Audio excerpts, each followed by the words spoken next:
오늘 함께 보실 하나님의 말씀은 말라기 4장입니다. 말씀 봉독은 1절에서 2절까지 하겠습니다.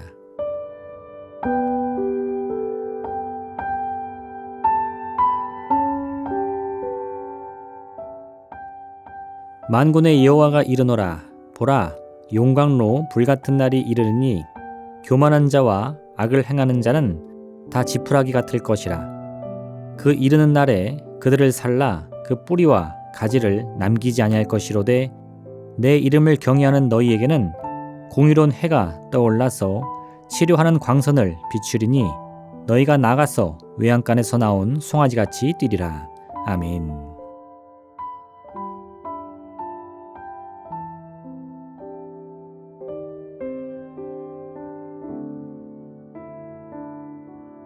여호와의 날은 심판의 날을 의미합니다. 그날이 오면 심판의 불이 모든 죄악을 불태울 것입니다. 말라기는 이 날을 용광로 불같은 날이라고 설명합니다. 심판의 불은 뿌리와 가지를 하나도 남기지 않고 모든 것을 다 불태울 것입니다. 그리고 그 결과 여호와를 경외하는 자들에게는 치료의 광선이 비춤으로 외양간에서 나온 송아지같이 뛰고 춤을 출 것이라는 겁니다. 말라기가 말하고자 하는 하나님의 심판은 죄와 저주는 심판하지만 죄인은 용서해 주시고 치료해 주시는 하나님의 궁극적인 뜻과 섭리를 표현하고 있는 것입니다. 우리는 때로 단어와 문장의 의미에 갇혀서 하나님의 참뜻을 놓칠 때가 있습니다. 가장 대표적인 예가 바로 고르반입니다.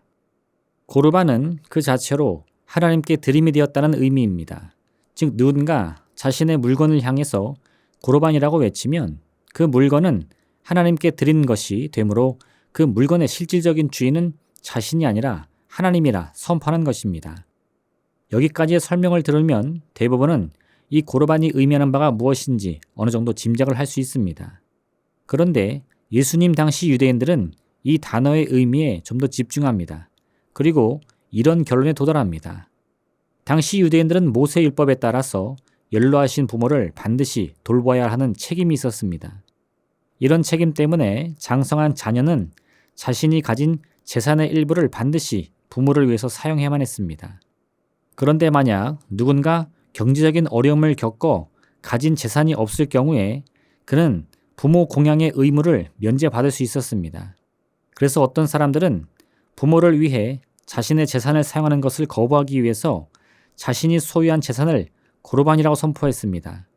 그럼 그는 서류상으로 모든 재산을 하나님께 바쳤기 때문에 실질 재산이 아무것도 없는 사람이 됩니다. 그럼 경제적 어려움 때문에 부모 공양의 의무에서 면제를 받는 혜택을 누릴 수 있게 된 것입니다. 어떻습니까? 이런 일을 행하는 사람은 고르반이 뜻하는 진짜 의미를 잘 이해하는 사람이 맞습니까? 물론 그들의 행위가 아니라 그들이 해석한 고르반의 의미를 하나씩 뜯어본다면 틀린 말은 아닙니다. 자신의 재산을 모두 고르반, 즉 하나님께 드렸기 때문에 그는 아무런 재산을 소유하지 않고 있습니다. 자신은 가진 것이 없기 때문에 부모 공양을 이행할 수 없으므로 사정상 율법의 책임을 면제해 주는 것은 옳은 일이 될 것입니다. 그러나 실질적으로는 그저 부모 공양의 책임을 회피하기 위한 목적에서 고르반을 외친 것이니 그 사람에게 하나님 공경의 마음과 믿음이 있다고 말할 수는 없는 것입니다. 즉 이런 부류의 사람들이 외치는 고르반은 본질적으로 하나님께서 원하시는 섭리와는 정반대되는 아주 악질적인 행동인 것입니다. 심판의 경우도 마찬가지입니다. 하나님께서는 반복적으로 이스라엘을 향해서 심판을 말씀하셨습니다. 그러면서 지금 이 순간 이스라엘 백성들이 빠져있는 모든 죄악된 모습들을 다양한 예언자의 입술을 통해서 선포하셨습니다. 수백 년간 반복되는 심판과 죄 지적의 말씀들을 면밀히 살펴보면 그 가운데 하나님께서 원하시는 진짜 심판의 목적이 무엇인지를 찾을 수 있습니다. 그것은 모든 죄악으로부터 이스라엘을 구원하기 위한 하나님의 치유와 회복의 과정이었습니다. 그런데 어떤 이들은 하나님께서 말씀하신 심판의 본질적인 의미가 아니라 심판이라는 단어가 가지고 있는 문자적인 의미에만 집중합니다. 그리고는 하나님께서 얼마나 자주 그리고 반복적으로 인간을 심판하시는지를 강조합니다. 이런 사람들에게 있어 하나님은 항상 분노가 가득한 눈으로 세상을 바라보시며 아주 작은 실수와 잘못에도 즉시 심판의 불을 내리시는 분으로 묘사됩니다. 그러나 오늘 본문에서 보는 바와 같이 하나님의 심판은 죄와 저주는 소멸할 것이지만 결국 하나님의 백성들에게는 치유와 회복의 기회가 될 것입니다. 전도서 3장 11절은 하나님께서 우리 인간에게 영혼을 사모하는 마음을 주셨지만 또한 하나님이 하시는 일의 시종은 누구도 측량할 수 없게 하셨다고 말씀하고 있습니다. 우리는 믿음을 통해 하나님의 섭리를 바라봅니다. 하지만 하나님의 뜻과 섭리는 결코 우리의 지혜와 지식으로는 알 수도 없고 깨달을 수도 없습니다.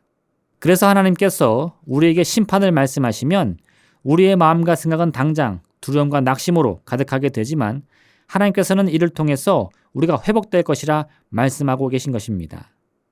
결국 우리는 믿음으로 돌아가야 합니다.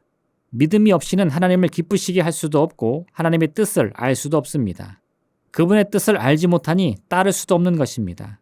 믿음이 없다는 것은 단순히 하나님을 알지 못한다는 의미가 아니라 자신의 삶과 운명이 어디로 와서 어디로 가는지를 전혀 깨닫지 못한다는 의미인 것입니다. 그러니 믿음이 없는 사람들은 작은 일에도 염려하고 두려워할 수밖에 없습니다. 요동치는 세상을 바라보며 자신의 인생이 금방이라도 절망에 떨어질까 노심초사하며 살아갈 뿐인 것입니다. 두려움을 극복하기 위해 더 큰 환상과 자극을 쫓다가 결국은 허망한 것에까지 이르러 스스로 인생을 망치고 마는 것입니다. 이런 악순환을 끊기 위해 우리는 반드시 믿음을 품어야 합니다. 그 믿음이란 대단한 것이 아닙니다. 우리의 인생과 운명이 오직 하나님의 손에 있으며 우리를 향한 하나님의 뜻과 섭리는 반드시 평안과 소망이며 우리의 죄를 씻어내는 것임을 받아들이는 것입니다. 이 믿음을 품을 때 우리는 아무런 증거가 보이지 않은 상황에서도 우리의 삶과 운명이 하나님께서 준비하신 치유와 회복과 생명을 향해서 한 걸음씩 나아가고 있음을 고백할 수 있는 것입니다. 그리고 이런 고백을 통해 소망의 힘을 얻은 인생들은 어떠한 고통과 절망 속에서도 다시 일어설 용기를 얻게 되는 것입니다. 이것이 믿음을 품은 사람들이 보여주는 삶의 선순환인 것입니다. 오늘 말라기는 백성들을 향한 마지막 외침으로 이 믿음의 역사를 선포하고 있습니다. 여호와의 날은 용광로 불과 같은 날이지만 그 불이 사르는 것은 우리의 삶과 생명이 아니라 우리를 괴롭히고 있는 모든 죄와 저주의 올무가 될 것입니다. 그러므로 여호와의 날이 임할 때 하나님을 향한 온전한 믿음을 품은 자들은 결코 절망과 낙심 앞에 자신의 운명을 내어주지 않습니다. 하나님을 경외하는 마음을 통하여 하나님이 비춰주시는 참된 소망과 생명의 빛을 바라보게 되는 것입니다. 오늘 이와 같은 믿음으로 말미암아 새로운 소망을 품는 여러분 되시기를 바랍니다. 세상의 그 어떠한 권세도 우리를 주님의 사랑에서 끊을 수 없음을 반드시 기억하시기를 바랍니다. 기도하겠습니다. 사랑의 하나님 아버지, 오늘 이 하루도 우리의 모든 삶과 운명을 주님의 손에 맡깁니다. 믿음으로 바라보게 도와주시옵소서. 믿음으로 소망하게 하여 주시옵소서. 믿음으로 누리게 허락하여 주옵소서. 주님의 선하신 뜻이 반드시 우리를 붙들어 우리의 죄와 허물은 소멸하되 우리를 품어주시고 용서하여 주시고 새 생명을 부어 넣어주실 줄로 믿습니다. 그 귀한 은혜 안에 살아갈 수 있는 귀하고 복된 하루 되게 허락하여 주옵소서. 예수님의 이름으로 기도합니다. 아멘. 하늘에 계신 우리 아버지, 아버지의 이름을 거룩하게 하시며 아버지의 나라가 오게 하시며 아버지의 뜻이 하늘에서와 같이 땅에서도 이루어지게 하소서. 오늘 우리에게 일용할 양식을 주시고 우리가 우리에게 잘못한 사람을 용서하여 준 것 같이 우리 죄를 용서하여 주시고 우리를 시험에 빠지지 않게 하시고 악에서 구하소서. 나라와 권능과 영광이 영원히 아버지의 것입니다. 아멘.